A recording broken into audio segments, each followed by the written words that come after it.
परमात्मा कहते हैं धर्म तो दसके नहीं, ये दसके तीनों लोग, खैरायत में खैर है भाई कीजिए आत्मपोख। तो मनुष्य जीवन के आपके साथ जो मनुष्य जीवन में संग्रह करोगे, ये धन है जो आपका आपके साथ जाओगा। कबीर सब जग निर्धना, धनवंता ना कोई, धनवंता सो जानियो जिस पर राम नाम धन होवे। कि सारा संसार निर्धन है, जिसके पास सत्य भक्ति जो राम का नाम का धन है, यानी सच्चे मंत्रों की कमाई जो है राम नाम का धन होता है, वो एक धनवान है। बाकी संसारिक संपत्ति, भौतिक जिसके पास संपत्ति है, उसको अध्यात्म मार्ग में धनी नहीं माना जाता।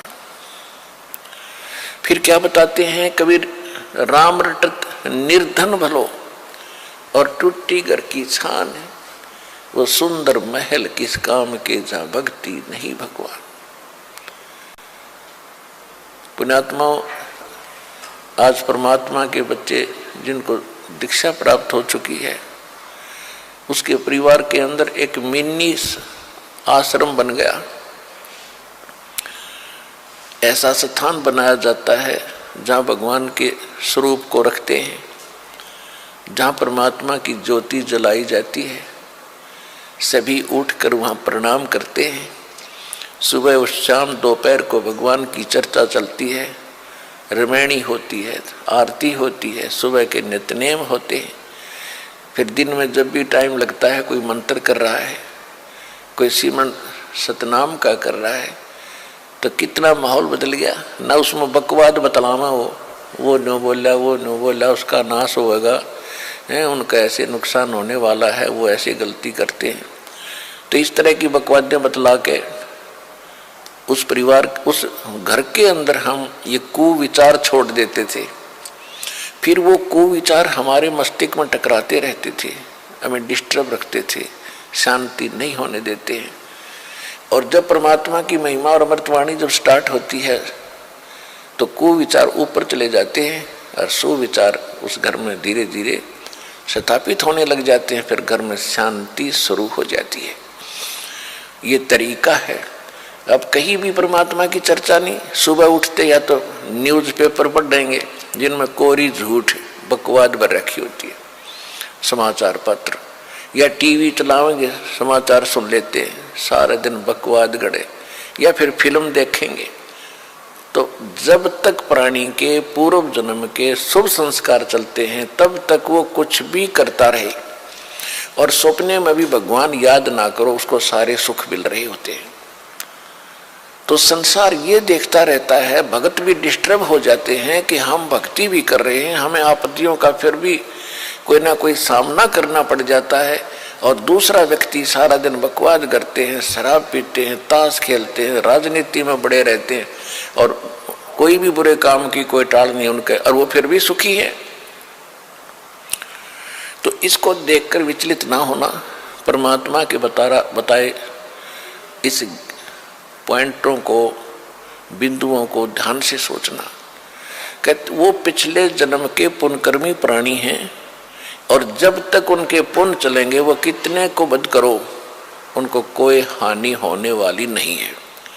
और जब उनके पुण्य समाप्त होंगे, फिर पाप कर्मों का दौर शुरू होगा। फिर देखना उनके घर में के कैर टूटेंगे। और आप के ऊपर भक्ति करते करते भी दिक्कत आ रही है, तो अगर भक्ति ना करते तो आपका तो सर्वनाश हो जाना था। विचार कीजिए, जैसे आप जी ने सर्दी के मौसम में कंबल ले रखा है या स्वेटर पहन रखी है, और सर्दी फिर भी लग रही है, तो ये ना सोचना कि आप उस स्वेटर ने आपका बचाव नहीं कर रखा।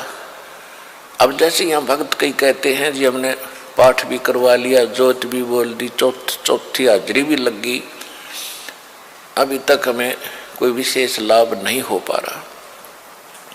ये तो हो ही नहीं सकता कि जब आप इतना कर्म कर रहे हो भक्ति का, तो कोई लाभ ना हो। ये तो आपकी अनजान सोच है, बालक बुद्धि है। अब जैसे सर्दी का मौसम है, किसी ने स्वेटर पहन ली और फिर भी उसको सर्दी लग रही है, तो ये ना सोचना कि स्वेटर ने अपना काम ना कर रखा। स्वेटर अपना काम कर रही है, लेकिन सर्दी अधिक है तो उसके लिए जर्सी और पहन ले ऊपर के, और उसके बाद भी सर्दी महसूस हो रही है तो कंबल ओढ़ ले। यानी ये नहीं है कि ये कहना कि मैंने जर्सी भी पहन ली फिर भी सर्दी का लग रही हाथ पैरों को,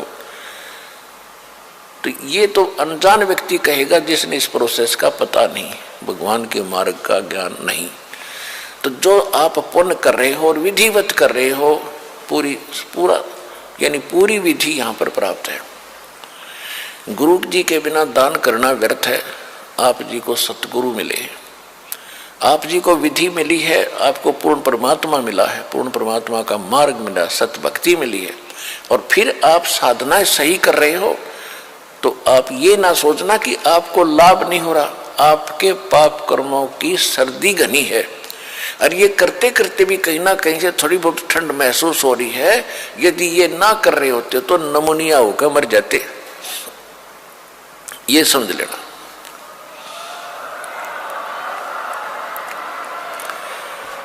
तो इस तरह आप जी ने अपने इस भक्ति सफर को डिस्टर्ब नहीं होने देना। जो मार्ग बता दिया इस पर चलते रहना, घर पहुंच जाओगे, सारे सुख होंगे, यानी अपने सतलोक चले जाओगे, और यहाँ भी राहत बहुत मिलेगी।